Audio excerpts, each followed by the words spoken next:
Hello friends, welcome to my channel study for you. So guys, आज की इस video में मैं आपको पहले क्लियर कर दूं, आज जो आपका कोई भी एसएससी एमटीएस का एग्ज़ाम नहीं था, बस मैं ये वीडियो उन बच्चों के लिए लेकर आया हूं जिनका आगे आने वाले शिफ्टों में एसएससी एमटीएस का एग्ज़ाम होने वाला है। और मैं आपको ये भी क्लियर कर दूँ कि ये जितने भी प्रश्न हैं वो आपके एसएससी एमटीएस में प्रीवियस ईयर में पूछे गए प्रश्न हैं। तो जिन भी कैंडिडेट्स का आगे आने वाले शिफ्टों में एसएससी एमटीएस का एग्ज़ाम होने वाला है, तो मैं आपको 100% ये गारंटी देता हूँ कि आपके एसएससी एमटीएस के एग्ज़ाम में यहाँ से प्रश्न ज़रूर पूछे जाएंगे। तो वीडियो को जो है लास्ट तक ज़रूर देखिएगा। और आपसे रिक्वेस्ट करता हूँ, अभी तक आपने मेरे चैनल को अगर सब्सक्राइब नहीं किया है तो एसएससी एमटीएस एग्ज़ाम से रिलेटेड पल पल की अपडेट के लिए जो है चैनल को सब्सक्राइब ज़रूर कर दीजिएगा। और बगल में ही आपको एक बेल आइकन यानी घंटे का निशान भी दिख रहा होगा, तो आप उससे भी जो है ज़रूर प्रेस कर दीजिएगा। तो चलिए वीडियो को स्टार्ट करते हैं। क्वेश्चन आया था कि सिद्धि धमाल ये जो आपका किस राज्य का फोक डांस यानी लोक नृत्य है। तो देखिए, सिद्धि धमाल की बात कर ले तो ये आपका गुजरात राज्य का एक लोक नृत्य है। तो गुजरात आपका यहाँ पे करेक्ट आंसर होगा। इसके अलावा गुजरात राज्य के अन्य लोक नृत्य की बात कर ले तो गरबा, डांडिया, भवई, टिप्पणी, पधार, गोपरास, ये सभी जो आपके गुजरात राज्य के अन्य लोक नृत्य हैं। इसी के अलावा मैं आपको बता दूं कि इसी से मिलता जुलता एक और आपका नाम है जो कि आपका धमाल है। और देखिए, ये जो आपका धमाल है ना, ये हरियाणा राज्य का एक लोक नृत्य है। इसके अलावा हरियाणा राज्य के अन्य लोक नृत्य की बात कर ले तो गुग्गा, फाग, खोर, दाफ, लूर, सांग, ये सभी जो आपके हरियाणा राज्य के लोक नृत्य हैं। तो ये फैक्ट भी आपको ध्यान में रखना है। नेक्स्ट क्वेश्चन आपका यहाँ पर आता है कि शुभमन गिल ये जो आपके किस खेल से संबंधित है। तो देखिए, शुभमन गिल की बात कर ले तो ये जो आपके क्रिकेट खेल से संबंधित है। तो क्रिकेट आपका यहाँ पे करेक्ट आंसर होगा। अब देखिए, शुभमन गिल की आप क्या बात आ गई है, तो शुभमन गिल के बारे में मैं आपको बता दूं कि अंतर्राष्ट्रीय ओडीआई मैच में दोहरा शतक लगाने वाले जो है ये विश्व के सबसे कम उम्र के बल्लेबाज जो है ये बने हैं। और ये जो है किस टीम के खिलाफ जो है दोहरा शतक लगाए थे, तो ये जो आपके न्यूजीलैंड देश के खिलाफ जो है आपके दोहरा शतक जो है ओडीआई क्रिकेट में लगाए थे। और इनसे पहले जो ये रिकॉर्ड था ना, वो आपके भारतीय बल्लेबाज ईशान किशन के नाम था। ईशान किशन ने जो है दिसंबर 2022 में जो है बांग्लादेश के खिलाफ जो है दोहरा शतक लगाया था। और ये जो है दुनिया के सबसे कम उम्र के बल्लेबाज जो है वो बन गए थे। लेकिन हाल ही में जो आपका शुभमन गिल ने जो है न्यूजीलैंड के खिलाफ जो है 200 रन मारकर जो है इनका ये रिकॉर्ड जो है वो तोड़ दिया है। तो ये फैक्ट भी आपको ध्यान में रखना है। नेक्स्ट क्वेश्चन आपका यहाँ पर आता है कि कैलाश पर्वत ये जो आपका किस देश में स्थित है। जहाँ पे ऑप्शन में आपका नेपाल, बांग्लादेश, पाकिस्तान और चीन दिया गया था। तो देखिए, प्रसिद्ध कैलाश पर्वत की बात कर ले तो ये आपका तिब्बत चीन में स्थित एक पर्वत श्रेणी है। तो ऑप्शन में आपका चाइना दिया गया था, तो चाइना आपका यहाँ पे करेक्ट आंसर होगा। इसके अलावा मैं आपको बता दूं कि कैलाश पर्वत के पश्चिम में जो है ये आपके मानसरोवर है और दक्षिण में जो है आपका राक्षसताल झील भी है। तो ये फैक्ट भी आपको ध्यान में रखना है। इसके अलावा यहाँ से अन्य महत्वपूर्ण नदियाँ भी निकलती है जो कि आपका ब्रह्मपुत्र, सिंधु, सतलज, ये सभी नदियाँ जो है यहीं से आपका जो वो निकलती है। नेक्स्ट क्वेश्चन आपका यहाँ पर आता है कि भिठारी मंदिर ये जो आपका किस राज्य में स्थित है। तो देखिए, भिठारी मंदिर की बात कर ले तो ये आपका उत्तर प्रदेश के गाजीपुर जिले में स्थित है। तो उत्तर प्रदेश आपका यहाँ पे करेक्ट आंसर होगा। नेक्स्ट क्वेश्चन आपका यहाँ पर आता है कि खेलो इंडिया यूनिवर्सिटी गेम्स 2023 में सबसे ज़्यादा पदक जो है ये किस यूनिवर्सिटी के द्वारा जीता गया है। तो देखिए, खेलो इंडिया यूनिवर्सिटी गेम्स 2023 की बात कर ले तो देखिए, इसका जो आयोजन है ना, ये आपका उत्तर प्रदेश के 4 शहरों में जो है इसका आयोजन किया गया था। और वो 4 शहर कौन कौन से 4 शहरों में आयोजित किया गया था, तो आपके लखनऊ, वाराणसी, ग्रेटर नोएडा और गोरखपुर, ये जो आपके उत्तर प्रदेश के 4 शहरों में आयोजित किया गया था। तो ये फैक्ट भी आपको ध्यान में रखना है। इसके अलावा खेलो इंडिया यूनिवर्सिटी गेम्स 2022 में अगर पदक तालिका की बात करें तो इसमें जो आपके पंजाब यूनिवर्सिटी जो है सबसे ज़्यादा पदक जीते हैं। पंजाब यूनिवर्सिटी के द्वारा जो है 69 पदक जो है वो टोटल जीते गए हैं, जिसमें 26 गोल्ड मेडल, 17 जो है आपका सिल्वर मेडल और 26 जो था वो आपका ब्रॉन्ज मेडल जीता गया था। वहीं अगर दूसरे स्थान पे आपका कौन सा यूनिवर्सिटी रहा था, तो ये आपका गुरु नानक देव यूनिवर्सिटी अमृतसर का रहा था, जिन्होंने जो है टोटल 68 पदक जीते थे, जिसमें 24 गोल्ड, 27 सिल्वर और 17 जो था वो आपका ब्रॉन्ज मेडल शामिल था। और तीसरे पे जो आपका यूनिवर्सिटी रहा था वो आपका जैन यूनिवर्सिटी कर्नाटक का रहा था। इस यूनिवर्सिटी ने जो टोटल 32 मेडल जीते थे, जिसमें 16 जो है आपका गोल्ड, 10 जो है सिल्वर और 6 जो था वो आपका ब्रॉन्ज मेडल जो है वो शामिल था।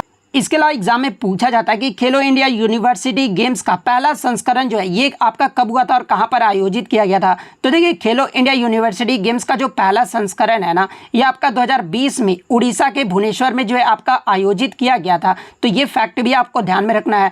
इसी से मिलता जुलता एक और आपका नाम है खेलो इंडिया यूथ गेम्स, ये आपका यूनिवर्सिटी गेम्स हो गया। खेलो इंडिया यूथ गेम्स की बात कर ले तो देखिए खेलो इंडिया यूथ गेम्स को जो पहले इसका जो पुराना नाम था ना वो आपका खेलो इंडिया स्कूल गेम्स था और इसका जो पहला संस्करण है ये आपका 2018 में हुआ था। और इसका जो पहला संस्करण का जो आयोजन है ना ये आपका न्यू दिल्ली में जो इसका आयोजन किया गया था। तो ये फैक्ट भी आप ध्यान में रखिएगा। और देखिए खेलो इंडिया यूथ गेम्स का जो आपका 5वां संस्करण हुआ है वो आपका 2023 में हुआ है। और 2023 में ये कहां पर आयोजित किया गया था तो ये आपका मध्य प्रदेश के 8 शहरों में जो है ये आपका आयोजित किया गया था। वहीं अगर चौथे संस्करण की बात कर ले तो देखिए जो आपका खेलो इंडिया यूथ गेम्स का जो चौथा संस्करण है ये आपका 2021 में होना था, लेकिन कोविड-19 के वजह से जो है ये आपका 2022 में हुआ था, जो कि आपका हरियाणा के पंचकुला में आयोजित किया गया था। तो इतने पॉइंट जो आपको ध्यान में रखना है। नेक्स्ट क्वेश्चन आपका यहाँ पर आता है कि 1993-94 में किस भारतीय संगीतकार को जो है ग्रैमी अवार्ड से सम्मानित किया गया था। तो देखिए 1993-94 में जो है ये आपके विश्व मोहन भट्ट को जो है ग्रैमी अवार्ड से सम्मानित किया गया था। और ये जो आपके विश्व मोहन भट्ट है ना ये आपके भारतीय जो आपके तीसरे भारतीय संगीतकार थे जिन्हें ग्रैमी अवार्ड से जो है वो सम्मानित किया गया था। इसके अलावा बात कर ले विश्व मोहन भट्ट को जो है किस एल्बम के लिए ग्रैमी अवार्ड दिया गया था। तो देखिए इनके एल्बम का नाम भी नाम याद रखना है, a meeting by the river. इस एल्बम के लिए जो है इन्हें ग्रैमी अवार्ड जो वो दिया गया था। इसके अलावा इनके अन्य पुरस्कार की बात कर ले तो इन्हें जो 1998 में संगीत नाटक अकादमी पुरस्कार से सम्मानित किया गया था। 2002 में जो आपका पद्मश्री पुरस्कार से सम्मानित किया गया था और 2017 में जो है इन्हें पद्म भूषण से सम्मानित किया गया था। तो ये फैक्ट भी आपको ध्यान में रखना है। इसके अलावा विश्व मोहन भट्ट की बात कर ले ये जो आपके किस वादक से संबंधित है तो ये आपके मोहन वीणा वादक से संबंधित है। नेक्स्ट क्वेश्चन आपका यहाँ पर आया था कि झारखंड का कौन सा त्यौहार अमावस्या के दिन दीपावली के तुरंत बाद जो है वो मनाया जाता है। तो देखिए ये जो आपका सोहराय त्यौहार है ना जो कि आपका झारखंड का एक त्यौहार है और ये जो आपका दीपावली के तुरंत बाद जो है अमावस्या के दिन इस त्यौहार को जो है वो मनाया जाता है। तो सोहराय त्यौहार आपका यहाँ पे करेक्ट आंसर होगा। और देखिए मैं आपको बता दूं कि यहाँ से एग्जाम में एक प्रश्न और पूछा जाता है कि दीपावली के अगले दिन कार्तिक शुक्ल प्रतिपदा को जो है कौन सा त्यौहार मनाया जाता है। तो देखिए दीपावली के अगले दिन कार्तिक शुक्ल प्रतिपदा को जो है ये आपका गोवर्धन पूजा और अन्नकूट उत्सव जो वो मनाया जाता है। इसके अलावा मैं आपको बता दूं कि गोवर्धन पूजा के अगले दिन कार्तिक शुक्ल द्वितीय को ही जो है आपका भाई दूज का त्यौहार जो है वो मनाया जाता है। तो ये फैक्ट भी आपको ध्यान में रखना है। नेक्स्ट क्वेश्चन आपका यहाँ पर था कि दीनदयाल उपाध्याय ग्रामीण कौशल योजना ये जो आपके कितने उम्र के युवाओं के लिए जो है ये आपका योजना है। तो देखिए दीनदयाल उपाध्याय ग्रामीण कौशल योजना की बात कर ले तो इसे जो आपका नरेंद्र मोदी के द्वारा दिसंबर 2014 को जो है इसे लॉन्च जो है वो किया गया था। और इस योजना का जो संचालन है ना ये आपके कौशल विकास उद्यमिता एवं आजीविका विभाग के द्वारा जो है इसका संचालन जो है वो किया जाता है। इसके अलावा दीनदयाल उपाध्याय ग्रामीण कौशल योजना का जो मुख्य उद्देश्य है ना वो आपके ग्रामीण युवा नागरिकों को जो है रोजगार हेतु ट्रेनिंग प्रदान करना है और उन्हें रोजगार के लायक जो है वो बनाना है। और इस आपके योजना में आवेदक की जो आयु है ना ये आपके 15 से 35 वर्ष के बीच होना चाहिए। तो 15 से 35 आपका यहाँ पे करेक्ट आंसर होगा। नेक्स्ट क्वेश्चन आपका यहाँ पर आता है कि थायराइड रोग ये जो आपका किसकी कमी से होता है। किसी बच्चे ने बताया कि थायराइड रोग किसकी कमी से होता है या फिर थायराइड से कौन सी ग्रंथि जो है वो प्रभावित होती है। इन दोनों में से कोई एक क्वेश्चन जो आपका पूछा गया था। तो देखिए अगर पहले क्वेश्चन की बात कर ले थायराइड रोग ये जो आपका किसकी कमी से होता है तो ये आपका आयोडीन की कमी से होता है। तो आयोडीन आपका यहाँ पे करेक्ट आंसर होगा। अगर ये प्रश्न पूछा गया था कि थायराइड से जो है कौन सी ग्रंथि प्रभावित होती है तो देखिए थायराइड से जो है ये आपका पिट्यूटरी ग्लैंड यानी जो आपका पीयूष ग्रंथि है ना ये प्रभावित होता है। तो पिट्यूटरी ग्लैंड आपका यहाँ पे करेक्ट आंसर होगा। नेक्स्ट क्वेश्चन आपका यहाँ पर था कि इनमें से कौन सा उत्तर प्रदेश का लोक नृत्य है। तो ऑप्शन में आपका कजरी दिया गया था। तो देखिए ये जो आपका कजरी है ना ये उत्तर प्रदेश राज्य का एक लोक नृत्य है। तो कजरी आपका यहाँ पे करेक्ट आंसर होगा। इसके अलावा मैं आपको बता दूं कि ये जो आपका कथक है ना ये आपका उत्तर प्रदेश राज्य का एक शास्त्रीय नृत्य है। तो ये पॉइंट भी आप ध्यान में रखिएगा। नेक्स्ट क्वेश्चन आपका यहाँ पर था कि माई स्टोरी पुस्तक के लेखक कौन है। तो देखिए ये जो आपका माई स्टोरी पुस्तक है ना ये आपका कमला दास के द्वारा लिखा गया है। तो कमला दास आपका यहाँ पे करेक्ट आंसर होगा। इसके अलावा मैं आपको बता दूं कि माई एक्सपेरिमेंट विद ट्रूथ, ये जो पुस्तक है आपका महात्मा गांधी के द्वारा लिखा गया है। इसके अलावा अग्नि की उड़ान, ये जो आपका पुस्तक है ना, ये आपके एपीजे अब्दुल कलाम के द्वारा लिखा गया है। इसके अलावा अनटोल्ड स्टोरी, ये जो आपका मोनिका अली के द्वारा लिखा गया है। इसके अलावा मैडम सर जो पुस्तक है ना, ये आपके मंजरी जहरूर के द्वारा लिखा गया है। तो इतने पॉइंट जो आपको ध्यान में रखना है। नेक्स्ट क्वेश्चन आपका यहाँ पर आता है कि किस वर्ष मुस्लिम लीग के द्वारा जो है अलग पाकिस्तान की मांग जो है वो उठाई गई थी, यानी अलग पाकिस्तान की जो मांग है ना, ये किस वर्ष मुस्लिम लीग के द्वारा जो है वो किया गया था। तो देखिए 1940 में जो है मुस्लिम लीग के द्वारा अलग पाकिस्तान की मांग जो है वो किया गया था। तो 1940 आपका यहाँ पे करेक्ट आंसर होगा। इसके अलावा बात कर ले मुस्लिम लीग के बारे में, तो देखिए मुस्लिम लीग की जो स्थापना है ना, ये आपके बांग्लादेश की राजधानी ढाका में जो है इसकी स्थापना हुआ था। और इसकी जो स्थापना है ना, ये आपका 1906 में मोहम्मद अली जिन्ना, आगा खान और ख्वाजा सलीमुल्लाह के द्वारा जो है इसकी मुसलमानों के अधिकारों का रक्षा करने के लिए जो है इसकी स्थापना जो वो किया गया था। नेक्स्ट क्वेश्चन आपका यहाँ पर था कि कला आश्रम की जो स्थापना है ना, ये किसने की थी। तो देखिए कला आश्रम की जो स्थापना है ये 1998 में न्यू दिल्ली में जो है पंडित बिरजू महाराज के द्वारा किया गया था। तो पंडित बिरजू महाराज आपका यहाँ पे करेक्ट आंसर होगा। इसके अलावा मैं आपको बता दूं कि ये जो आपके पंडित बिरजू महाराज है, ये आपके कथक शास्त्रीय नृत्य से संबंधित है। और अगर इनके घराने की बात कर ले तो देखिए पंडित बिरजू महाराज जो है ये आपके लखनऊ कालका बिंदादीन घराने से संबंधित है। इसके अलावा इनके पुरस्कार के बारे में पूछा जाता है। तो देखिए पंडित बिरजू महाराज को जो है 1986 में पद्म विभूषण पुरस्कार से सम्मानित किया गया था। तो ये पॉइंट भी आपको ध्यान में रखना है। नेक्स्ट क्वेश्चन आपका यहाँ पर आता है कि आईपीएल 2023 का फाइनल जो मैच हुआ था ना, ये किस शहर में आयोजित किया गया था। तो देखिए आईपीएल 2023 का जो फाइनल मैच है ना, ये आपका किसके मध्य खेला गया था, किन टीमों के मध्य। तो ये आपका चेन्नई सुपर किंग्स और गुजरात टाइटंस के मध्य जो है ये आपका खेला गया था। और ये जो आपका अहमदाबाद के नरेंद्र मोदी स्टेडियम में जो है ये आपका खेला गया था। तो आपसे जो है शहर पूछा गया था, तो अहमदाबाद आपका यहाँ पे करेक्ट आंसर होगा। इसके अलावा मैं आपको बता दूं कि आईपीएल 2023 का जो पहला मैच भी जो है ना, ये आपका चेन्नई सुपर किंग्स और गुजरात टाइटंस के मध्य ही जो है ये आपका पहला मैच खेला गया था।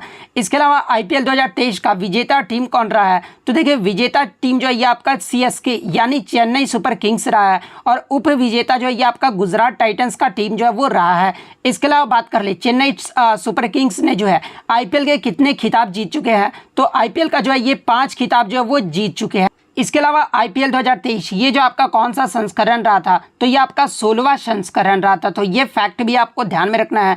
इसके अलावा आईपीएल 2022 का विजेता टीम अगर पूछा जाए तो देखिए इसका जो विजेता टीम रहा था ना, वो आपका गुजरात टाइटंस रहा था। इसके अलावा आईपीएल 2023 का जो है ऑरेंज कैप किसे मिला था, यानी आईपीएल में जो सबसे ज़्यादा रन मारते हैं उन्हें जो है ऑरेंज कैप नवाजा जाता है। तो देखिए आईपीएल 2023 का जो ऑरेंज कैप है ना, ये आपके शुभमन गिल को जो है वो दिया गया था। वहीं अगर बात कर ले पर्पल कैप जो है वो से दिया गया था, तो देखिए सबसे ज्यादा जो विकेट लेते हैं उन्हें आईपीएल में जो है पर्पल कैप दिया जाता है। और ये जो आपका मोहम्मद शमी को जो है वो दिया गया था। तो ये फैक्ट भी आपको ध्यान में रखना है। नेक्स्ट क्वेश्चन आपका यहाँ पर आता है कि लू ये जो आपका किस राज्य में नहीं चलता, यानी गर्मी में लू जो है ये किस राज्य में नहीं चलता है। जहाँ पे ऑप्शन में आपका पंजाब, हरियाणा, राजस्थान और गोवा दिया गया था। तो देखिए गर्मियों में सबसे कम जो लू है ना, ये आपका गोवा राज्य में नहीं चलता है। तो गोवा आपका यहाँ पे करेक्ट आंसर होगा। नेक्स्ट क्वेश्चन आपका यहाँ पर आता है कि मानसून में सबसे कम जो वर्षा है ना, ये कहाँ पर होता है। तो देखिए मानसून में सबसे कम जो वर्षा है ना, ये आपका लेह लद्दाख में होता है। तो लेह आपका यहाँ पे करेक्ट आंसर होगा। नेक्स्ट क्वेश्चन आपका यहाँ पर आता है कि महान्यायवादी का क्या कार्य होता है, यानी अटॉर्नी जनरल का जो है क्या कार्य होता है। तो देखिए अगर अटॉर्नी जनरल की बात कर ले तो देखिए अनुच्छेद 76 जो है ये आपके महान्यायवादी के नियुक्ति से संबंधित आपका अनुच्छेद है। और महान्यायवादी की जो नियुक्ति है ना, ये आपका राष्ट्रपति के द्वारा जो है वो किया जाता है। वहीं अगर इसके अलावा मैं आपको बता दूं कि ये जो आपके महान्यायवादी होते हैं ना, ये देश के सर्वोच्च कानूनी अधिकारी होते हैं, जो कि आपके एक संवैधानिक पद है। यानी इस महान्यायवादी का जो वर्णन है वो संविधान में इसका उल्लेख जो है वो किया गया है। और ये जो आपके केंद्र के कार्यपालिका के अंतर्गत जो है वो आपके आते हैं। इसके अलावा महान्यायवादी के अगर कार्य की बात कर ले तो देखिए महान्यायवादी का जो कार्य होता है ना, वो भारत सरकार को सलाह देना होता है। इसके अलावा भारत के राज्य क्षेत्र में जो आपके न्यायालय स्थित होते हैं ना, उनमें भारत सरकार का पक्ष रखना, ये जो आपका महान्यायवादी का कार्य होता है। तो इन दोनों में से जो भी ऑप्शन में दिया गया होगा वो आपका करेक्ट आंसर होगा। इसके अलावा बात कर ले वर्तमान में भारत के अटॉर्नी जनरल यानी महान्यायवादी कौन है, तो देखिए वर्तमान में जो आपके भारत के जो अटॉर्नी जनरल है ये आपके आर वेंकटरमणि हैं और ये जो आपके 15वें नंबर के जो है आपके महान्यायवादी हैं। इसके अलावा बात कर ले आर वेंकटरमणि से पहले आपके भारत के 14वें आपके महान्यायवादी कौन थे, तो ये आपके के वेणुगोपाल थे। इसके अलावा भारत के पहले अगर महान्यायवादी के बारे में पूछा जाए तो देखिए भारत के जो पहले महान्यायवादी थे ये आपके एम सीतलवाड़ थे, तो ये फैक्ट भी आपको ध्यान में रखना है। नेक्स्ट क्वेश्चन आपका यहाँ पर आता है कि नौजवान भारत सभा की जो स्थापना है ना ये किसके द्वारा किया गया था, तो देखिए नौजवान भारत सभा की जो स्थापना है ये 1926 में भगत सिंह के द्वारा किया गया था, तो भगत सिंह आपका यहाँ पे करेक्ट आंसर होगा। नेक्स्ट क्वेश्चन आपका यहाँ पर आता है कि इनमें से कौन सितार वाद्य यंत्र से संबंधित है, जहां पे ऑप्शन में आपका पंडित रविशंकर दिया गया था, तो देखिए ये जो आपके पंडित रविशंकर है ना ये आपके सितार वाद्य यंत्र से संबंधित है, तो पंडित रविशंकर आपका यहाँ पे करेक्ट आंसर होगा। इसके अलावा मैं आपको बता दूं कि पंडित रविशंकर जी को जो है 1999 में भारत का सर्वोच्च नागरिक सम्मान भारत रत्न से जो है वो सम्मानित किया गया था, तो ये फैक्ट भी आपको ध्यान में रखना है। नेक्स्ट क्वेश्चन आपका यहाँ पर आता है कि राजस्व घाटा यानी आपका रेवेन्यू एक्सपेंडिचर जो है वो क्या होता है, तो देखिए राजस्व घाटा की बात कर ले तो देखिए जब सरकार अपनी कमाई से अधिक खर्च करना शुरू कर देती है और इसी को कमी को पूरा करने के लिए जो है उसे कर्ज जो है वो लेना पड़ता है और इसी का जो परिणाम होता है वो आपका राजस्व घाटा होता है, तो ये आपका यहाँ पे करेक्ट आंसर होगा। इसके अलावा अगर बजट घाटा की बात कर ले तो देखिए बजट घाटा तब होता है जब व्यय यानी एक्सपेंडिचर राजस्व यानी रेवेन्यू से अधिक हो जाता है और यह किसी देश के वित्तीय स्वास्थ्य को जो है इंगित करता है, यानी जो आपका बजट होता है ना ये देश के वित्तीय स्वास्थ्य को जो है ये आपका इंडिकेट करता है। नेक्स्ट क्वेश्चन आपका यहाँ पर आता है कि इनमें से कौन सा एक मौलिक कर्तव्य यानी फंडामेंटल राइट्स नहीं है, तो देखिए इसके ऑप्शन तो मुझे नहीं मिले हैं लेकिन आपको मैं बता दूं कि मौलिक कर्तव्य के बारे में, तो देखिए मौलिक कर्तव्य को जो है संविधान के 42वें संविधान संशोधन जो कि आपका 1976 में हुआ था और इसी के द्वारा जो है हमारे संविधान में सरदार स्वर्ण सिंह समिति के सिफारिश पर जो है 10 मौलिक कर्तव्य को जो है वो जोड़ा गया था और वर्तमान में मौलिक कर्तव्यों की जो संख्या है वो आपका 11 है और 11वां जो मौलिक कर्तव्य है ना यह आपका 86वां संविधान संशोधन जो कि आपका 2002 में हुआ था और इसी के माध्यम से जो है 11वां मौलिक कर्तव्य को जो वो जोड़ा गया था और मौलिक कर्तव्य किस भाग और किस अनुच्छेद में वर्णित है, तो देखिए मौलिक कर्तव्य जो है ये आपका भाग 4A और अनुच्छेद 51A में जो है आपका ये वर्णित है। इसके अलावा मौलिक कर्तव्य को किस देश के संविधान से लिया गया है, तो इसे जो आपका रूस देश के संविधान से लिया गया है और वर्तमान में जो आपके 11 मौलिक कर्तव्य हैं वो आपके ये सब हैं जो कि आपका 51A के क्लोज ए में जो आपका बताया गया है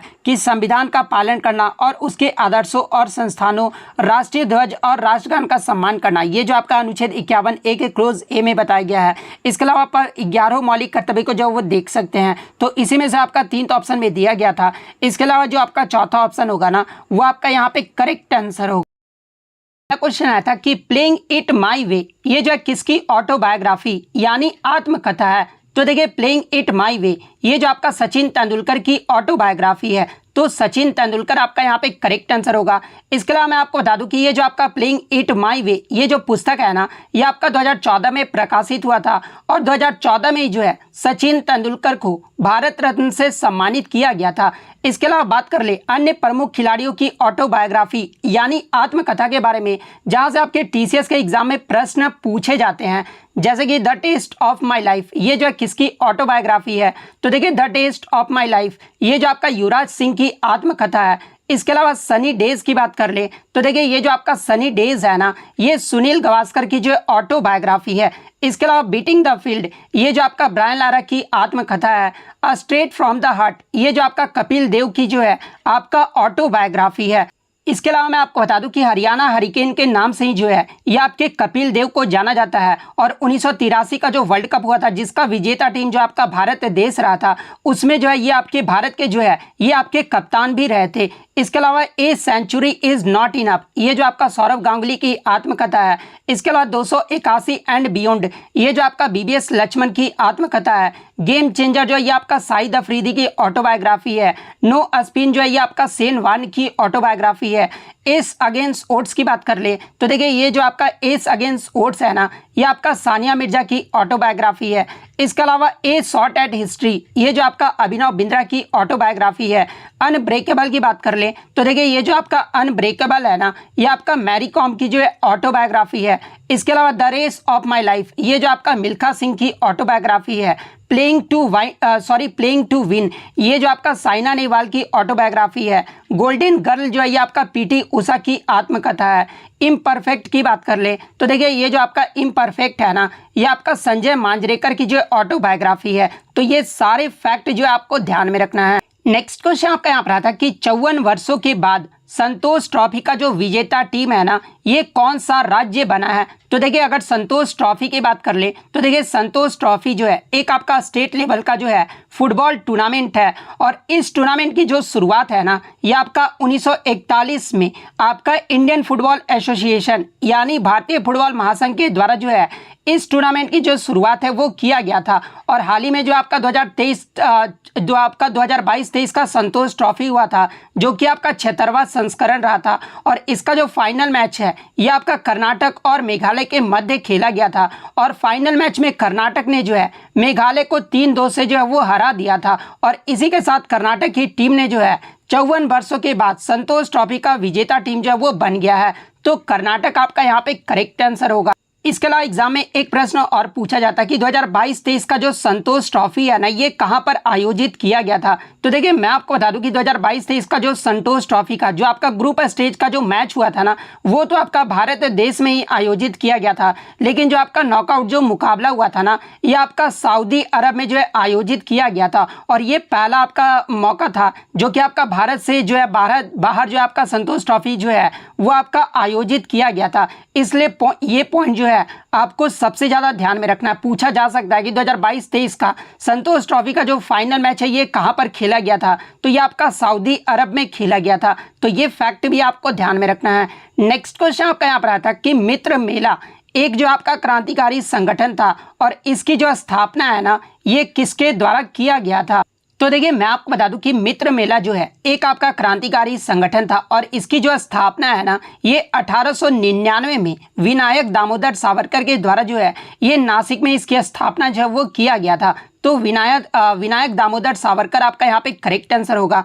इसके अलावा मैं आपको बता दूं कि 1904 में मित्र मेला का नाम बदलकर जो है ये आपका अभिनव भारत सोसाइटी जो है वो कर दिया गया था। तो ये फैक्ट भी आपको ध्यान में रखना है। नेक्स्ट क्वेश्चन आपका यहाँ पर आता है कि वसुंधरा दोरा स्वामी को किस नृत्य के लिए जो है 2019 में संगीत नाटक अकादमी अवार्ड से जो है सम्मानित किया गया था। तो देखिए वसुंधरा दोरा स्वामी की बात कर ले तो ये आपके भरतनाट्यम नृत्य से संबंधित है। और इन्हें भरतनाट्यम नृत्य के लिए जो है 2019 में संगीत नाटक अकादमी अवार्ड से सम्मानित किया गया था। तो भरतनाट्यम आपका यहाँ पे करेक्ट आंसर होगा।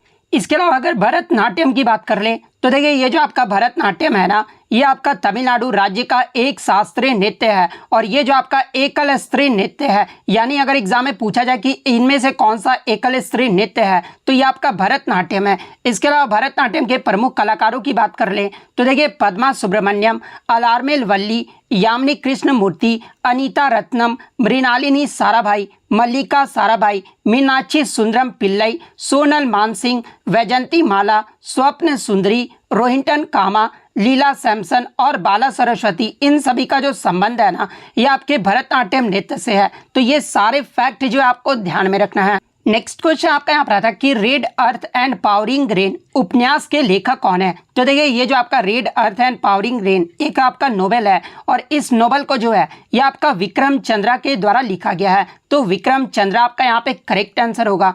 नेक्स्ट क्वेश्चन आपका यहाँ पर आता है कि तमिलनाडु राज्य ने हाल ही में इनमें किस पर जो है वो प्रतिबंध लगाया है। जहाँ पे ऑप्शन में आपका लॉटरी, सेकंड ऑप्शन में आपका जुआ और तीसरा ऑप्शन में जो आपका गुटखा दिया गया था। तो देखिए मैं आपको बता दूं कि अक्टूबर 2022 में तमिलनाडु विधानसभा ने जो है ऑनलाइन जुए के खेल पर जो है वो प्रतिबंध लगा दिया है। तो ऑनलाइन जुआ आपका यहाँ पे करेक्ट आंसर होगा। नेक्स्ट क्वेश्चन आपका यहाँ पर आता है कि अनुच्छेद 29 और 30 ये जो आपका किससे संबंधित है। तो देखिए अनुच्छेद 29 और 30 की बात कर ले तो ये आपका कल्चरल एंड एजुकेशनल राइट्स यानी सांस्कृतिक और शैक्षिक अधिकार से संबंधित है। तो सांस्कृतिक और शैक्षिक अधिकार आपका यहाँ पे करेक्ट आंसर होगा। इसके अलावा अनुच्छेद 29 की बात कर ले तो देखिए अनुच्छेद 29 का जो उद्देश्य है वो अल्पसंख्यक समूहों के हितों की रक्षा करना है। और अनुच्छेद 30 में आपका बताया गया है कि शैक्षणिक संस्थानों की स्थापना और प्रशासन करने का अल्पसंख्यकों का अधिकार जो है ये आपका अनुच्छेद 30 में जो वो दिया गया है। इसके अलावा मैं आपको बता दूं कि ये जो आपका अनुच्छेद 29 और 30 है ना, एक आपका एक मौलिक अधिकार है। और वर्तमान में कितने मौलिक अधिकार हैं तो देखिए वर्तमान में जो है आपके 6 मौलिक अधिकार। वहीं अगर बात कर ले मूल संविधान में अगर पूछा जाए यानी जब संविधान बनकर तैयार हुआ था तो मौलिक अधिकारों की संख्या कितनी थी तो देखिए मूल संविधान में आपके मौलिक अधिकारों की जो संख्या थी वो आपका 7 था। यानी संपत्ति का अधिकार जो था ना वो आपका मूल संविधान में जो आपका मौलिक अधिकार था। इसके अलावा मैं आपको बता दूं कि 44वां जो संविधान संशोधन हुआ था ना जो कि आपका 1978 में हुआ था और इसके तहत ही जो है आपका संपत्ति का जो अधिकार था जो कि आपका मौलिक अधिकार था। और 40वें संविधान संशोधन के तहत ही जो है आपके संपत्ति के अधिकार को अनुच्छेद 301 के तहत जो है इसे कानूनी अधिकार बना दिया गया है। तो ये फैक्ट भी आपको ध्यान में रखना। और वर्तमान में आपके 6 मौलिक अधिकार हैं और वो 6 मौलिक अधिकार कौन कौन से हैं तो पहला आपका समानता का अधिकार जो कि आपका अनुच्छेद 14 से 18 तक है। सेकंड आपका स्वतंत्रता का अधिकार जो कि आपका अनुच्छेद 19 से 22 तक है। सेकंड आपका थर्ड आपका शोषण के खिलाफ अधिकार जो कि आपका अनुच्छेद 23 से 24 तक है। फोर्थ आपका धर्म की स्वतंत्रता का अधिकार जो कि आपका अनुच्छेद 25 से 28 तक है।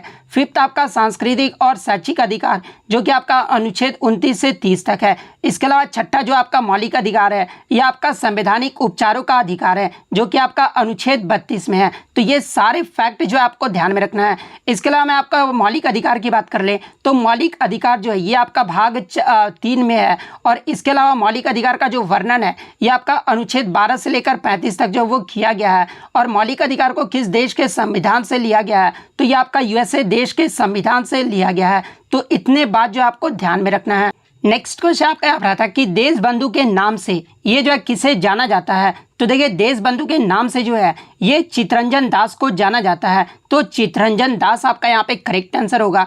इसके अलावा एग्जाम में जो है दीन बंधु के बारे में पूछा जाता है तो देखिए दीन बंधु के नाम से जो है ये आपके चार्ल्स फ्रीड एंड्रयूज को जाना जाता है। तो ये फैक्ट भी आपको ध्यान में रखना है।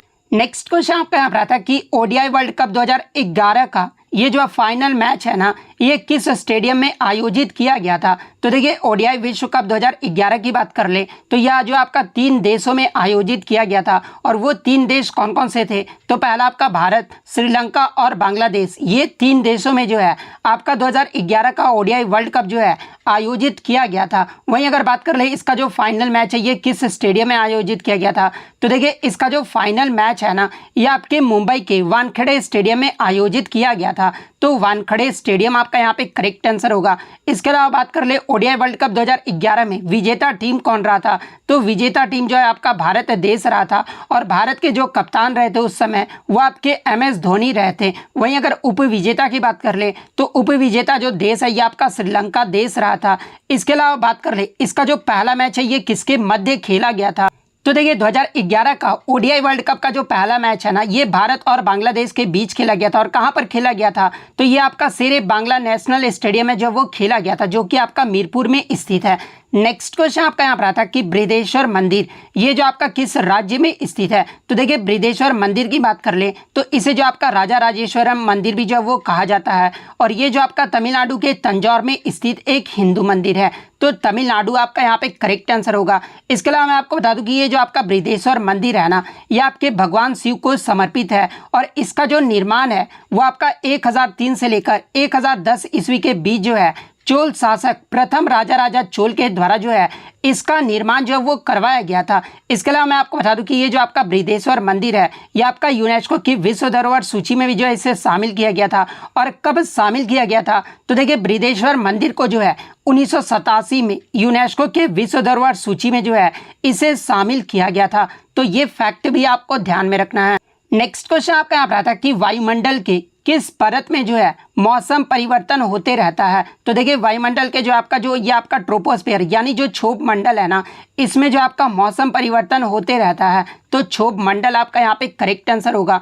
इसके अलावा मैं आपको बता दूं कि वायुमंडल के जो है आपके 5 परतें होती है, और वो 5 परत कौन कौन सी होती है? तो पहला आपका ट्रोपोस्फेयर यानी क्षोभ मंडल होता है, और देखिए ये जो आपका क्षोभ मंडल होता है ना, ये वायुमंडल का जो है सबसे निचला परत होता है। उसके बाद जो आपका समताप मंडल होता है यानी स्ट्रेटोस्फेयर, ये जो आपका वायुमंडल का जो है दूसरा सबसे निचला परत होता है। उसके बाद आपका मध्य मंडल यानी मीजोस्फीयर होता है। उसके बाद बाह्य वायुमंडल होता है यानी थर्मोस्फीयर होता है, और सबसे जो ऊपरी परत होता है ना वायुमंडल का, वो आपका एक्सोस्फीयर यानी बरही मंडल होता है। तो ये सारे पॉइंट जो आपको ध्यान में रखना है। नेक्स्ट क्वेश्चन आपका यहाँ पर आता है कि अनुच्छेद 129 ये जो आपका किससे संबंधित है? तो देखिए अनुच्छेद 129 की बात कर ले तो ये आपका सर्वोच्च न्यायालय को जो है अभिलेख न्यायालय होने का अधिकार जो है वो प्रदान करता है। यानी अगर दूसरे शब्दों में बात कर ले तो सर्वोच्च न्यायालय एक अभिलेख न्यायालय होगा, और उसके पास एक ऐसे न्यायालय की सभी शक्तियां भी होगी जिसमें स्वयं की अवमानना के लिए जो है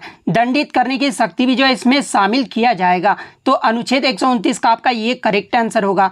नेक्स्ट क्वेश्चन आपका यहाँ पर आता है कि भजन सुपारी ये जो आपके किस वाद्य यंत्र से संबंधित है? तो देखिए भजन सुपारी की बात कर ले तो ये आपके संतूर वाद्य यंत्र से संबंधित है। तो संतूर वो आपका यहाँ पे करेक्ट आंसर होगा।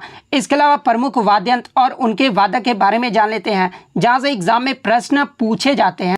जैसे कि सितार वादक की बात कर ले तो देखिए पंडित रविशंकर, उमाशंकर मिश्र, बुद्धादित्य मुखर्जी, विलायत खान, शाहिद परवेज और वंदे हसन, इन सभी का जो संबंध है ना ये आपके सितार वाद्य यंत्र से है। सरोद वाद्य यंत्र की बात कर ले तो अमजद अली खान, अलाउद्दीन खान, अली अकबर खान, विश्वजीत राय चौधरी, मुकेश शर्मा, बुद्धदेव दास गुप्ता, इन सभी का जो संबंध है ना ये आपके सरोद वादक से है। इसके अलावा संतूर वादक की बात कर ले तो शिव कुमार शर्मा और भजन सुपारी, इनका जो संबंध है ये आपका संतूर वाद्य यंत्र से है।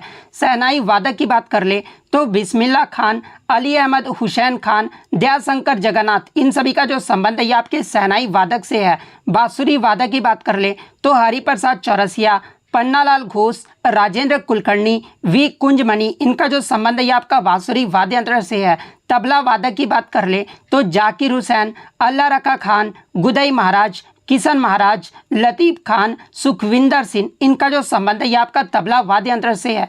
इसके अलावा अगर वायलिन वादक की बात कर ले तो T N. Krishnan, doctor N. Rajam, L. Subramaniam, इनका जो संबंध है ये आपका वायलिन वादक से है। पखावाज की बात कर ले तो गोपाल दास, ठाकुर लक्ष्मण सिंह, छत्रपति सिंह और रहमान खान, इनका जो संबंध है ये आपके पखावाज से है।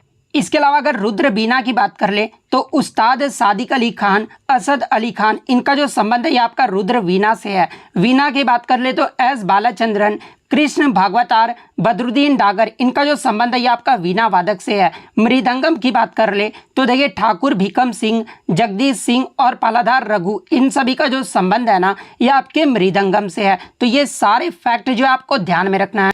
नेक्स्ट क्वेश्चन आपका यहाँ पर आता है कि पंडित जसराज ये जो आपके किस घराने से संबंधित है? तो देखिए पंडित जसराज की बात कर ले तो ये आपके मेवाती घराने से संबंधित है। तो मेवाती घराना आपका यहाँ पे करेक्ट आंसर होगा। अगर इनके पुरस्कार की बात कर ले तो देखिए पंडित जसराज को जो है 2000 ईस्वी में पद्म विभूषण से, इसके अलावा 1975 में इन्हें पद्मश्री से और 1987 में संगीत नाटक अकादमी पुरस्कार से सम्मानित किया गया था। तो ये फैक्ट भी आपको ध्यान में रखना है। नेक्स्ट क्वेश्चन आपका यहाँ पर आता है कि निम्न में से 2011 की जनगणना के अनुसार किस राज्य का साक्षरता दर यानी लिटरेसी रेट जो है सबसे कम रहा था? जहाँ पे ऑप्शन में आपका मिजोरम, सेकंड ऑप्शन में आपका केरल, थर्ड ऑप्शन में आपका गोवा और फोर्थ ऑप्शन में जो आपका त्रिपुरा दिया गया था। तो देखिए मैं आपको बता दूं कि 2011 की जनगणना के अनुसार सबसे कम साक्षरता दर वाला जो राज्य रहा था वो आपका बिहार राज्य रहा था। बिहार का जो लिटरेसी रेट है वो आपका 61.80% रहा था, जिसमें पुरुष साक्षरता दर बिहार का जो है 71.20% रहा था और महिला साक्षरता दर जो है 51.50% रहा था। लेकिन ऑप्शन में जो आपका बिहार नहीं दिया गया था, ऑप्शन में ये आपका चारों जो है वो दिया गया था। तो देखिए मैं आपको बता दूं कि आपको जो है सबसे अधिक साक्षरता दर वाला जो है 5 राज्यों का क्रम जो है आपको याद होना था, तभी आप इस क्वेश्चन का जो है आंसर सही करके आ पाते। क्योंकि 2011 की जनगणना के अनुसार सबसे अधिक साक्षरता दर वाला जो राज्य रहा था वो आपका केरल राज्य रहा था। केरल का जो लिटरेसी रेट है वो आपका 94% रहा था। उसके बाद सेकंड स्थान पे जो है ये आपका लक्षद्वीप केंद्र शासित प्रदेश का रहा था। थर्ड स्थान पे जो आपका मिजोरम राज्य का रहा था। फोर्थ स्थान पे जो आपका गोवा राज्य का रहा था और फिफ्थ स्थान पे जो आपका त्रिपुरा राज्य का रहा था। तो ये चारों क्रम जो आपका दिया गया था, तो इसमें जो है सबसे कम आपका साक्षरता दर पूछा गया था। तो त्रिपुरा का जो है सबसे कम इनमें से जो है साक्षरता दर रहा था। त्रिपुरा का जो लिटरेसी रेट है ना वो 87.22% रहा था। तो त्रिपुरा आपका यहाँ पे करेक्ट आंसर होगा। इसके अलावा बात कर ले 2011 की जनगणना के अनुसार भारत का जो है साक्षरता दर कितना रहा था, तो ये आपका 74.04% रहा था, जिसमें पुरुष साक्षरता दर जो है ये आपका 82.14% रहा था और महिला साक्षरता दर जो है ये आपका 65.46% रहा था। तो ये फैक्ट भी आपको ध्यान में रखना है। नेक्स्ट क्वेश्चन आपका यहाँ पर आता है कि शुद्ध गतिक श्यानता यानी प्योर डायनेमिक विस्कोसिटी का जो है गॉसियन यूनिट यानी इकाई जो है वो पूछा गया था। तो देखिए आपका शुद्ध गतिक श्यानता का जो आपका गॉसियन यूनिट होता है ना वो आपका स्टॉक होता है। तो स्टॉक आपका यहाँ पे करेक्ट आंसर होगा। और देखिए मैं आपको बता दूं कि प्योर डायनेमिक विस्कोसिटी को जो है आपका काइनेमेटिक विस्कोसिटी भी जो है वो कहा जाता है। और इसका अगर ऐसा यूनिट की बात कर ले, ये तो आपका गॉसियन यूनिट हो गया। अगर इसका ऐसा यूनिट की बात कर ले तो स्क्वायर मीटर पर सेकेंड होता है। तो ये फैक्ट भी आपको ध्यान में रखना है। नेक्स्ट क्वेश्चन आपका यहाँ पर आता है कि नुआखाई जो त्यौहार है ना ये किस राज्य का त्यौहार है। तो देखिए नुआखाई जो है ये आपका उड़ीसा राज्य का जो है एक प्रमुख फसल उत्सव है। तो उड़ीसा आपका यहाँ पे करेक्ट आंसर होगा। नेक्स्ट क्वेश्चन आपका यहाँ पर आता है कि इनमें से किस राज्य में दिन व रात के जो टेम्परेचर में है ना वो अंतर नहीं होता है, यानी इनमें से किस राज्य में दिन व रात के जो तापमान होता है ना वो समान होता है। तो देखिए मैं आपको बता दूं कि केरल और अंडमान एंड निकोबार में दिन तथा रात का जो तापमान होता है ना वो लगभग समान ही रहता है। तो राज्य पूछा गया था तो केरल आपका यहाँ पे करेक्ट आंसर होगा। वहीं अगर यूटी पूछ दे यानी किस केंद्र शासित प्रदेश का जो है दिन और रात का तापमान लगभग समान रहता है, तो ये आपका अंडमान एंड निकोबार का रहता है। तो ये फैक्ट भी आपको ध्यान में रखना है। नेक्स्ट क्वेश्चन आपका यहाँ पर आता है कि यामिनी कृष्ण मूर्ति ये जो आपका किस शास्त्रीय नृत्य से संबंधित है। तो देखिए यामिनी कृष्ण मूर्ति की बात कर ले तो ये आपका कुचिपुड़ी और भरतनाट्यम नृत्य से संबंधित है। तो कुचिपुड़ी और भरतनाट्यम आपका यहाँ पे करेक्ट आंसर होगा। नेक्स्ट क्वेश्चन आपका यहाँ पर आता है कि ओडीआई विश्व कप 2023 ये जो है आपका कहाँ पर आयोजित किया जाएगा, यानी ओडीआई विश्व कप 2023 जो है ये कौन सा देश जो है इसकी मेजबानी करेगा। तो देखिए 2023 का जो ओडीआई विश्व कप है ना ये आपका भारत देश में आयोजित किया जाएगा। तो भारत आपका यहाँ पे करेक्ट आंसर होगा। नेक्स्ट क्वेश्चन आपका यहाँ पर आया था कि PLFS यानी पीरियोडिक लेबर फोर्स सर्वे के अनुसार शहरी क्षेत्रों में 15 वर्ष से ज़्यादा उम्र की महिलाओं के बीच जो है जनवरी मार्च 2023 के दौरान बेरोजगारी दर जो है ये कितने प्रतिशत रहा था। तो देखिए मैं आपको बता दूं कि ये जो आपका PLFS जो रिपोर्ट है ना ये आपका प्रत्येक 3 महीने में जो है ये आपका जारी किया जाता है। और 15 वर्ष से ज़्यादा उम्र की महिलाओं के बीच जनवरी मार्च 2023 के दौरान जो है बेरोजगारी दर का जो प्रतिशत रहा था ना ये आपका 9.2% रहा था। तो 9.2 आपका यहाँ पे करेक्ट आंसर हो। वहीं अगर आगे के शिफ्टों में अगर आपसे ओवरऑल का पूछ ले यानी पुरुष और महिलाओं के बीच जनवरी मार्च 2023 के दौरान जो है शहरी क्षेत्र में बेरोजगारी दर जो ये कितने % रहा था, तो ये आपका 6.8% रहा था। वहीं अगर पुरुषों की बात कर ले तो जनवरी मार्च 2023 के दौरान 15 वर्ष से ज़्यादा उम्र के पुरुषों के बीच जो आपका बेरोजगारी दर रहा था ना वो आपका 6% रहा था। तो ये फैक्ट भी आपको ध्यान में रखना है।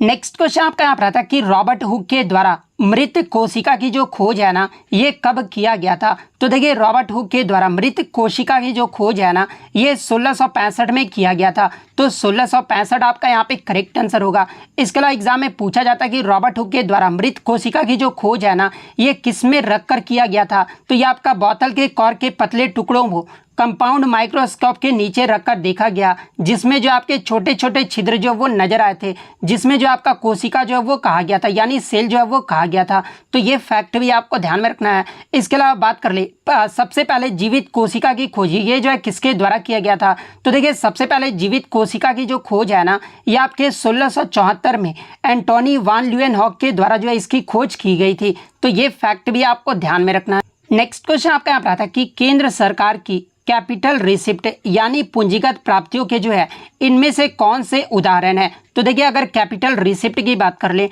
तो देखिए पूंजीगत प्राप्तियां वो प्राप्तियां होती है जो आपके फाइनेंशियल एसेट यानी वित्तीय परिसंपत्तियों को जो है घटाता है और सरकार की देयता को जो वो बढ़ाता है, यानी ऋण और गिन ऋण प्राप्ति दोनों जो है इसमें आपके जो वो प्राप्त होते हैं। वही अगर इसके बात कर ले महत्वपूर्ण हिस्से के बारे में, तो देखिए आम जनता, विदेशी सरकार और आरबीआई के जो ऋण है ना, ये आपके पूंजी प्राप्तियों के जो है एक महत्वपूर्ण हिस्सा है। इसके अलावा पूंजीगत आय के उदाहरण की बात कर ले तो देखिए बॉन्ड पर ब्याज भुगतान और स्टॉक से लाभांश, संपत्तियों से किराया और रॉयल्टी, ये सब जो आपके पूंजीगत आय के उदाहरण है। तो इनमें से जो भी ऑप्शन में दिया गया होगा वो आपका करेक्ट आंसर होगा। ना था कि यक्षगान किस राज्य का फोक डांस यानी लोक नृत्य है? तो देखिए यक्षगान की बात कर ले तो ये आपका कर्नाटक राज्य का जो है एक लोक नृत्य है। तो कर्नाटक आपका यहाँ पे करेक्ट आंसर होगा। इसके अलावा बात कर ले कर्नाटक के अन्य लोक नृत्य के बारे में, जैसे कि डोलू कुनीथा, नाग मंडला, जुडू हैली, करगा और लांबी, ये सभी जो आपके कर्नाटक के अन्य फोक डांस है। इसके अलावा बात कर ले अन्य राज्य के लोक नृत्य के बारे में जहाँ से एग्जाम में प्रश्न पूछे जाते हैं, जैसे कि जाट जटिन, पनवारिया, विदेशिया और कजारी, ये सभी जो आपके बिहार राज्य के लोक नृत्य है। इसके अलावा गरबा, डांडिया रास, टिप्पणी, जुरन, भवई, ये सभी जो आपके गुजरात राज्य के जो है लोक नृत्य हैं। इसके अलावा बात कर ले लावनी, काला, दही कला, दशावतार, ये सभी जो आपके महाराष्ट्र राज्य के जो है लोक नृत्य हैं। इसके अलावा पंजाब राज्य के फोक डांस की बात कर ले तो भांगड़ा, गिद्धा, दफ, धामल, इसके अलावा दंकारा, ये सभी जो आपके पंजाब राज्य के लोक नृत्य हैं। राजस्थान के लोक नृत्य की बात कर ले तो घूमर, गणगौर, झूलन लीला, कालबेलिया और छारी, ये सभी जो आपके राजस्थान राज्य के लोक नृत्य हैं। इसके अलावा मैं आपको बता दूं कि अन्य राज्य के लोक नृत्य को जो है मैं आपको पीडीएफ जो है टेलीग्राम पे अपलोड कर दूंगा, तो आप टेलीग्राम से जो है वो जरूर जुड़कर जो है ये पीडीएफ प्राप्त कर लीजिएगा। नेक्स्ट क्वेश्चन आपका यहाँ पर आता है कि ईंट से निर्मित सबसे पुराने मंदिरों में से एक भीतरगांव, ये जो आपका किस राज्य में स्थित है? तो देखिए अगर भीतरगांव की बात कर ले तो ये आपके पुरानों ईंटों से निर्मित सबसे पुराने मंदिरों में से एक है। और ये जो आपका भीतरगांव है ना, ये आपका उत्तर प्रदेश राज्य के कानपुर नगर जिले में स्थित है। तो उत्तर प्रदेश आपका यहाँ पे करेक्ट आंसर होगा। नेक्स्ट क्वेश्चन आपका यहाँ पर आता है कि T20 विश्व कप 2022 में सबसे ज्यादा रन जो है ये विराट कोहली के द्वारा बनाया गया था। उन्होंने जो है अब तक T20 में जो है ये कितने रन बना चुके हैं? तो देखिए सबसे पहले मैं आपको बता दूं कि 2022 का जो T20 विश्व कप हुआ था ना, ये आपका ऑस्ट्रेलिया देश में आयोजित किया गया था। जिसके विजेता टीम की बात कर ले तो इसका जो विजेता टीम रहा था ये आपका इंग्लैंड देश रहा था और उप विजेता जो देश है ये आपका पाकिस्तान देश रहा था। इसके अलावा बात कर ले 2022 के T20 विश्व कप में सबसे ज़्यादा जो रन है ना ये विराट कोहली के द्वारा बनाया गया था। और विराट कोहली ने पूरे टूर्नामेंट में जो है 6 मैचों में जो है ये 296 रन बनाए थे, जो कि सबसे ज़्यादा रन जो है वो बनाए थे। लेकिन आपके ऑप्शन में जो है आपका 5000, 9000, 11000 और 15000 इस प्रकार से आपका ऑप्शन जो है वो दिया गया था। यानी विराट कोहली का जो है T20 में पूरा रन के बारे में पूछा गया था। तो देखिए मैं आपको बता दूं कि अंतर्राष्ट्रीय क्रिकेट में विराट कोहली के द्वारा जो है T20 में अब तक 4000 रन जो है वो बनाए गए हैं। वहीं अगर IPL की बात कर ले तो IPL में विराट कोहली के द्वारा जो है ये आपके 7000 प्लस रन जो है वो बनाए गए हैं। तो ऑप्शन के अकॉर्डिंग 11000 जो है आपका यहाँ पे करेक्ट आंसर होगा। इसके अलावा मैं आपको बता दूं कि विराट कोहली के द्वारा ICC T20 विश्व कप में इन्होंने जो है महिला जवर्दन का भी जो है वो रिकॉर्ड तोड़ा है। विराट कोहली ने T20 विश्व कप में अब तक जो है वो सबसे ज़्यादा रन बनाने का जो रिकॉर्ड है वो अपने नाम जो है वो कायम कर लिया है। नेक्स्ट क्वेश्चन आपका यहाँ पर आता है कि फीफा अंडर 17 महिला विश्व कप 2022 जो है ये भारत के किस राज्य में नहीं आयोजित किया गया था? तो देखिए मैं आपको बता दूं कि फीफा अंडर 17 महिला विश्व कप 2022 जो है ये आपका भारत देश में आयोजित किया गया था। और भारत में भी जो है ये आपके 3 राज्यों में जो है आपके आयोजित किए गए थे। और वो 3 राज्य कौन कौन से हैं? तो देखिए पहला आपका उड़ीसा के भुवनेश्वर शहर में आयोजित किया गया था। सेकंड आपका गोवा के मार्गो शहर में आयोजित किया गया था। और थर्ड आपका महाराष्ट्र के नवी मुंबई में आयोजित किया गया था। तो ये 3 तो ऑप्शन में आपका दिया गया था। इसके अलावा जो आपका चौथा ऑप्शन दिया गया था वो आपका गुजरात दिया गया था। तो देखिए मैं आपको बता दूं कि फीफा अंडर 17 महिला विश्व कप 2022 ये जो आपका गुजरात में आयोजित नहीं किया गया था। तो गुजरात आपका यहाँ पे करेक्ट आंसर होगा। इसके अलावा फीफा अंडर 17 महिला विश्व कप 2022 की बात कर ले तो ये जो आपका 7वां संस्करण था, जिसका विजेता टीम यानी चैंपियंस कौन रहा था, तो ये आपका स्पेन देश रहा था और स्पेन ने जो है ये दूसरा खिताब जीता है। इसके पहले स्पेन ने जो अपना पहला खिताब है वो 2018 में जीता था। इसके अलावा रनर अप की बात कर ले यानी उप विजेता देश कौन सा रहा था, तो देखिए उप विजेता जो है ये आपका कोलंबिया देश रहा था। तो ये फैक्ट भी आपको ध्यान में रखना है। नेक्स्ट क्वेश्चन आपका यहाँ पर आया था कि अनुच्छेद 44 ये जो आपका किससे संबंधित है, तो देखिए अनुच्छेद 44 की बात कर ले तो ये आपके राज्य को पूरे भारत में जो है एक समान नागरिक संहिता लाने का जो निर्देश है वो देता है। यानी अनुच्छेद 44 जो है ये आपका यूनिफॉर्म सिविल कोड यानी समान नागरिक संहिता से संबंधित है। तो समान नागरिक संहिता आपका यहाँ पे करेक्ट आंसर होगा। इसके अलावा अनुच्छेद 44 की बात कर ले तो देखिए ये जो आपका अनुच्छेद 44 है ये आपका डीपीएसपी यानी राज्य के नीति निर्देशक सिद्धांत के अंतर्गत आता है। और डीपीएसपी को जो है ये आपका किस देश के संविधान से लिया गया है, तो देखिए डीपीएसपी को जो है ये आपका आयरलैंड देश के संविधान से लिया गया है। और डीपीएसपी जो है आपका किस भाग और किस अनुच्छेद में वर्णित है, तो देखिए डीपीएसपी की बात कर ले तो ये आपका भाग 4 और अनुच्छेद 36 से 51 तक जो है आपका डीपीएसपी के बारे में वर्णन किया गया है। तो ये फैक्ट भी आपको ध्यान में रखना है। नेक्स्ट क्वेश्चन आपका यहाँ पर आता है कि अनुच्छेद 149 ये जो आपका किससे संबंधित है, तो देखिए अनुच्छेद 149 की बात कर ले तो ये आपके भारत के नियंत्रक और महालेखा परीक्षक यानी सीएजी के जो है कर्तव्यों और शक्तियों से संबंधित है। तो सीएजी के कर्तव्य और शक्ति आपका यहाँ पे करेक्ट आंसर होगा। इसके अलावा बात कर ले सीएजी से संबंधित अनुच्छेद कौन कौन से हैं, तो देखिए 148 से लेकर 151 तक जो है ये आपके सीएजी से संबंधित जो है अनुच्छेद है। वहीं अगर अनुच्छेद 148 की बात कर ले तो देखिए अनुच्छेद 148 में जो है सीएजी की नियुक्ति, शपथ और सेवाओं की शर्तों से संबंधित जो है आपका अनुच्छेद है। अगर एग्जाम में पूछा जाए कि सीएजी के नियुक्ति, शपथ और सेवा से के शर्तों से संबंधित अनुच्छेद कौन सा है, तो ये आपका अनुच्छेद 148 है। इसके अलावा अनुच्छेद 149 के बारे में मैंने आपको बता दिया है। अनुच्छेद 150 की बात कर ले तो देखिए अनुच्छेद 150 में आपका कहा गया है कि संघ और राज्यों के खातों का विवरण राष्ट्रपति के अनुसार जो है ये आपका सीएजी के सलाह पर जो है वो रखना होगा। ये जो आपका अनुच्छेद 150 में बताया गया है। अनुच्छेद 151 की बात कर ले तो देखिए अनुच्छेद 151 में जो है संघ के खातों से संबंधित सीएजी की रिपोर्ट जो है वो राष्ट्रपति को जो है वो सौंपा जाएगा, जो संसद के प्रत्येक सदन के पटल पर जो वो आपका रखा जाएगा। और ये जो आपका अनुच्छेद 151 में बताया गया है। तो ये फैक्ट भी आपको ध्यान में रखना है। नेक्स्ट क्वेश्चन आपका यहाँ पर आया था। इसके अलावा बात कर ले वर्तमान में आपके भारत के सीएजी कौन है यानी आपके नियंत्रक और महालेखा परीक्षक कौन है, तो देखिए वर्तमान में आपके जो 14वें जो सीएजी है ना ये आपके गिरीश चंद्र मुर्मू है। तो ये फैक्ट भी आपको ध्यान में रखना है। नेक्स्ट क्वेश्चन आपका यहाँ पर आता कि 15 अगस्त 1947 को यानी जिस दिन भारत को जो है आज़ाद हुआ था, यानी हमें जिस दिन जो है वो स्वतंत्रता मिला था, उस दिन पंडित जवाहरलाल नेहरू के द्वारा सबसे पहला जो तिरंगा झंडा है ना ये किस गेट पर फहराया गया। तो जैसा कि आपको पता है कि 15 अगस्त 1947 को हमारा भारत देश जो है वो आज़ाद हुआ था और उसी दिन पंडित जवाहरलाल नेहरू के द्वारा जो है सबसे पहला जो तिरंगा झंडा है ना ये आपके दिल्ली में लाल किले के लाहौरी गेट पर जो है तिरंगा झंडा फहराया गया था। तो आपका गेट का नाम पूछा गया था, तो लाहौरी गेट आपका यहाँ पे करेक्ट आंसर होगा। नेक्स्ट क्वेश्चन आपका यहाँ पर आता है कि नील नदी अपना जल जो है निम्नलिखित में से किस सागर में गिराती है। तो देखिए अगर नील नदी की बात कर ले तो नील नदी जो है ये आपका विश्व का सबसे लंबा नदी है। जिसकी लंबाई की बात कर ले तो देखिए नील नदी की जो लंबाई है ना ये आपका 6650 किलोमीटर है। और ये जो आपका भूमध्य सागर में जो है ये अपना जल जो है वो गिराता है। तो भूमध्य सागर आपका यहाँ पे करेक्ट आंसर होगा। इसके अलावा एग्जाम में एक प्रश्न और पूछा जाता है कि नील नदी जो है ये किस महाद्वीप से होकर बहती है। तो देखिए नील नदी की बात कर ले तो ये आपका अफ्रीका महाद्वीप से होकर बहता है। इसके अलावा बात कर ले विश्व का दूसरा सबसे आपका जो है लंबी नदी कौन सी है। तो देखिए विश्व का जो दूसरा सबसे लंबी नदी है ना ये आपका अमेजन नदी है, जो कि आपका ब्राज़ील में है। और इसकी अगर लंबाई की बात कर ले तो ये आपका 6492 किलोमीटर है। तीसरा अगर पूछा जाए कि विश्व का तीसरा सबसे लंबी नदी कौन सी है तो ये आपका यांगत्जी नदी है, जो कि आपका चीन देश में है। और इसकी लंबाई की बात कर ले तो 6380 किलोमीटर है। तो ये फैक्ट भी आपको ध्यान में रखना है।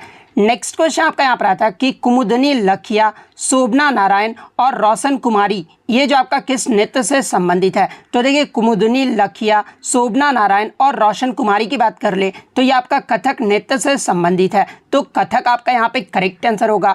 इसके अलावा मैं आपको बता दूं कि कुमुदनी लखिया को जो है 1987 में भारत सरकार के द्वारा पद्मश्री और 2010 में जो है इन्हें पद्म भूषण से सम्मानित किया गया था।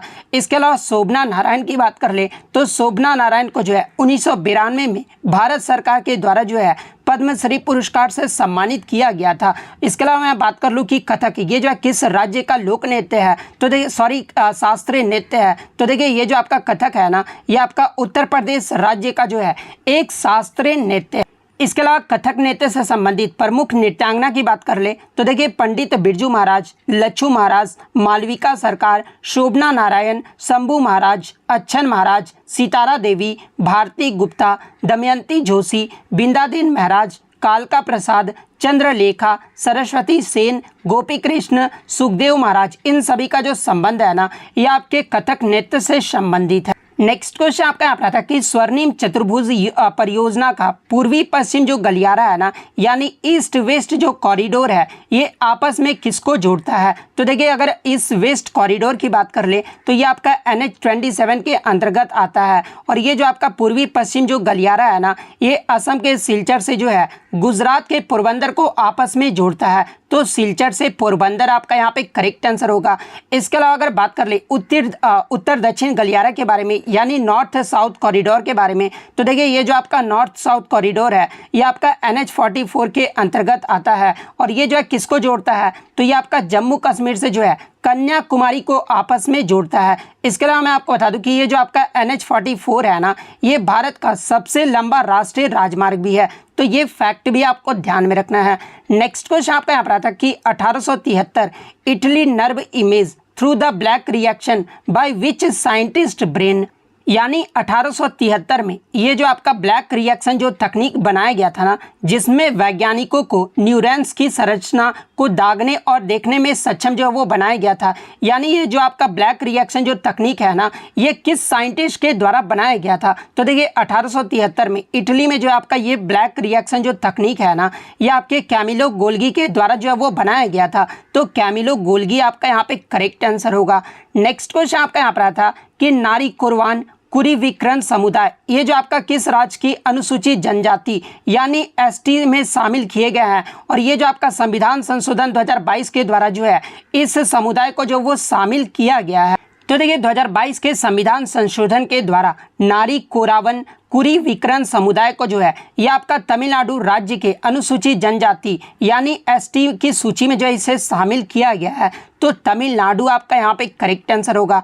नेक्स्ट क्वेश्चन आपका यहाँ पर आता है कि चीन की जो है ऑफिशियल लैंग्वेज पूछी गई थी। तो देखिए चीन की जो आधिकारिक भाषा है ना, ये आपका मंदारिन है। तो मंदारिन आपका यहाँ पे करेक्ट आंसर होगा। इसके अलावा मैं आपको बता दूं कि मंदारिन को जो है ये आपका पुतोगुआ भी जो है वो कहा जाता है। तो ये फैक्ट भी आपको ध्यान में रखना है। नेक्स्ट क्वेश्चन आपका यहाँ पर आता है कि सांगपो के नाम से ये जो आपका किस नदी को जाना जाता है। तो देखिए सांगपो के नाम से जो है ये आपका तिब्बत में ब्रह्मपुत्र नदी को जाना जाता है। तो ब्रह्मपुत्र आपका यहाँ पे करेक्ट आंसर होगा। इसके अलावा मैं आपको बता दूं कि ब्रह्मपुत्र नदी को जो है बांग्लादेश में जो है ये आपका जमुना के नाम से जाना जाता है। इसके अलावा ब्रह्मपुत्र नदी को अरुणाचल प्रदेश में जो है ये आपका डिंग के नाम से जो है वो जाना जाता है। इसके अलावा एग्जाम में पूछा जाता है कि गंगा नदी को जो है बांग्लादेश में किस नाम से जाना जाता है। तो देखिए गंगा नदी को बांग्लादेश में जो है ये आपका पद्मा के नाम से जाना जाता है। तो ये फैक्ट भी आपको ध्यान में रखना है।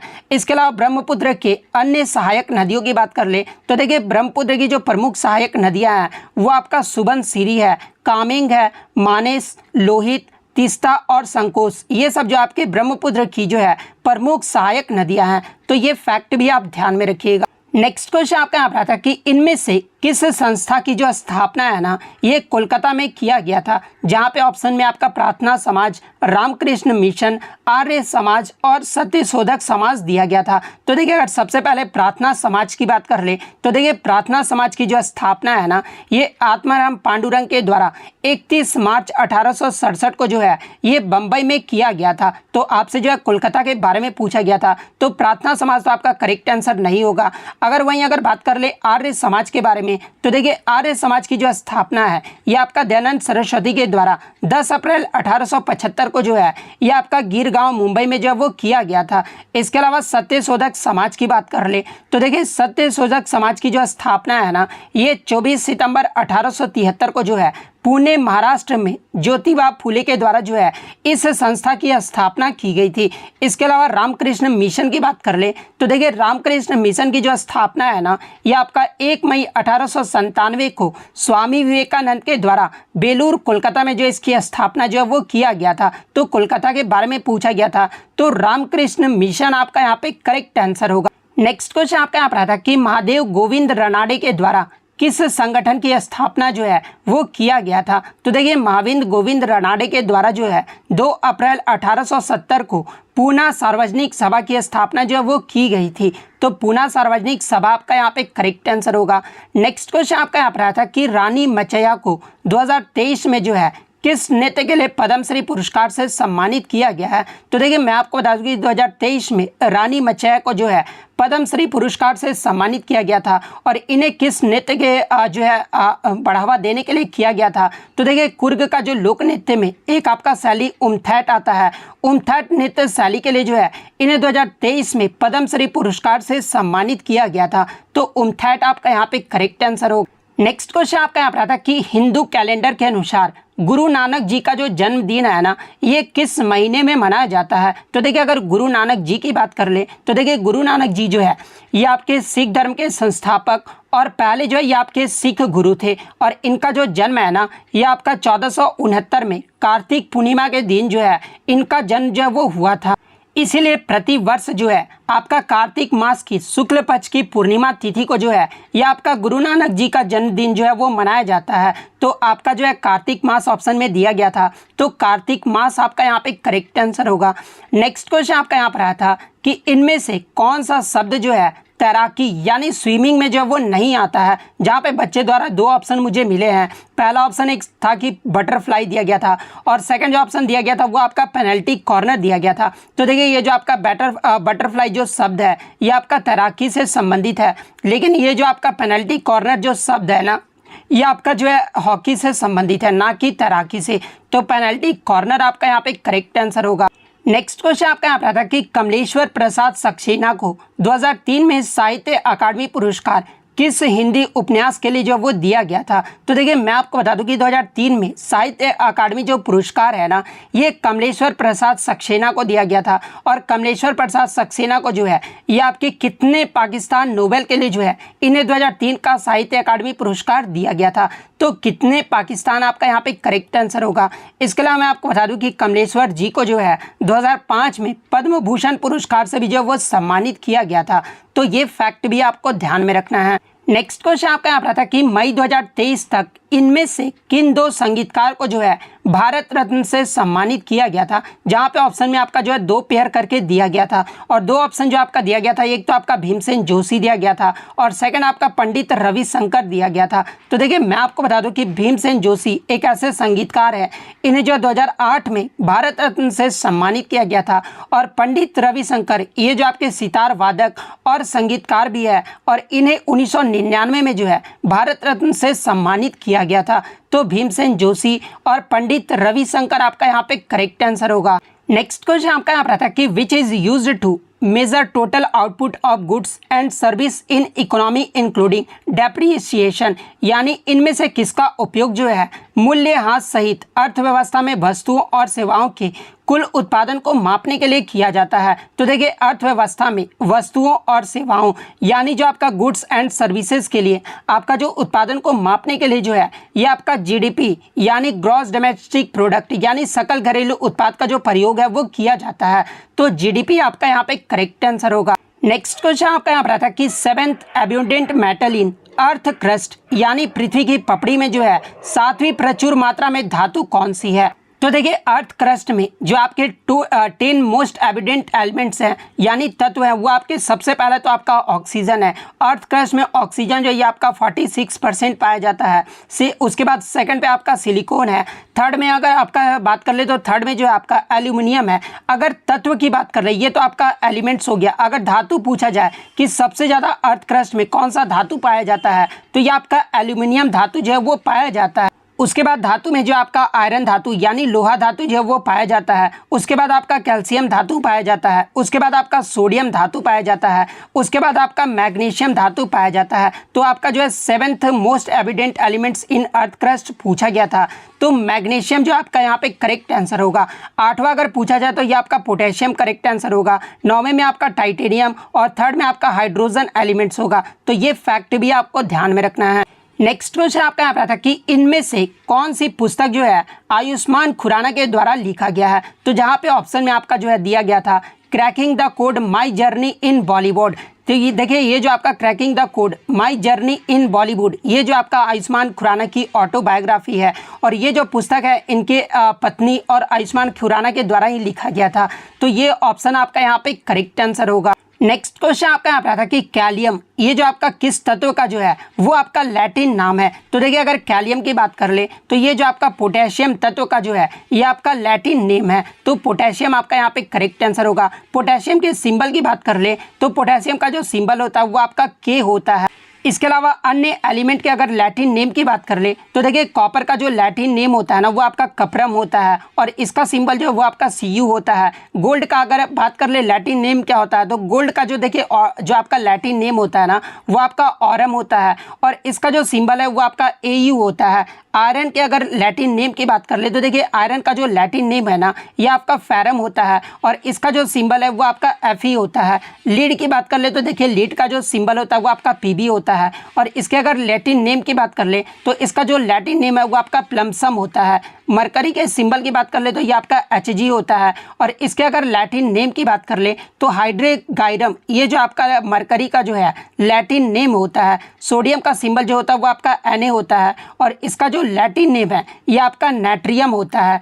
टीन की अगर बात कर ले तो टीन का जो सिंबल है वो आपका Sn होता है और इसका जो लैटिन नेम है ना ये आपका स्टेनम होता है। टंगस्टन की बात कर ले तो इसका सिंबल जो वो आपका W होता है और इसका लैटिन नेम जो होता है वो आपका वॉल्फ्राम होता है। तो ये फैक्ट भी आपको ध्यान में रखना है। नेक्स्ट क्वेश्चन आपका यहाँ पर आता है कि डेबिट कार्ड और क्रेडिट कार्ड में जो है क्या अंतर होता है। तो देखिए डेबिट कार्ड की बात कर ले तो देखिए डेबिट का जो अर्थ होता है ना आप अपने पैसे का जो उपयोग कर रहे हैं ये जो आपका डेबिट का अर्थ होता है। जबकि अगर वहीं क्रेडिट कार्ड की बात कर ले तो देखिए क्रेडिट का जो अर्थ होता है ना कि आप एक निश्चित समय अवधि के लिए जो है पैसे जो है वो आपके उधार जो है वो ले रहे हैं। क्रेडिट कार्ड की बात कर ले तो ये आपका रिवार्ड पॉइंट और कॉम्प्लीमेंट्री लाभ और डिस्काउंट जैसे फ़ायदे देने के साथ साथ जो है आपको बैंक बैलेंस में पैसे नहीं होने पर भी जो है अधिक खर्च करने की सुविधा जो है वो प्रदान की जाती है। तो ये जो आपका डेबिट कार्ड और क्रेडिट कार्ड में डिफरेंस होता है। तो ये आपका जो है यहाँ पे करेक्ट आंसर होगा। तो इतने सारे प्रश्न जो है आज मुझे